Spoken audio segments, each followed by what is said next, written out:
कढई तापली आहे, त्यामध्ये आपण तेल ओतू. तेल तापलं की तेजपत्ता, त्यामध्ये कांदा. आपण फास्ट गॅसवर कांदा परतून घेतोय. आपला कांदा परतून झालाय, आपण गॅस बारीक करूया. त्यामध्ये धनिया पावडर आणि आपला घरचा मसाला आहे तो टाकू. थोडीशी कोथिंबीर. परत हे चांगलं मिक्स करून घेऊया. त्यामध्ये काळं वाटण टाकू आणि परतून घेऊया. इथं आपलं वाटण परतून झालंय, त्यामध्ये शिजवून घेतलेलं मटण.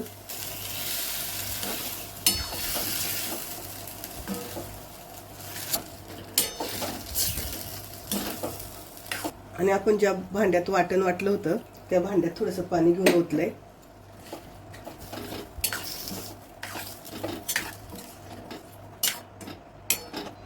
त्यावर आपण झाकण ठेवूया 2 मिनिटासाठी. आपण झाकण काढून बघूया. थोडंसं अजून सुक्क करूया हे. आपण परत झाकण ठेवून घेतले थोड्या वेळासाठी. चवीनुसार मीठ मिक्स करूया सगळीकडून.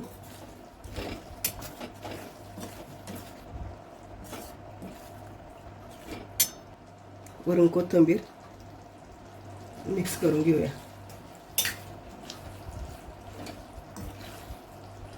आपलं सुक्क मटण तयार झालंय.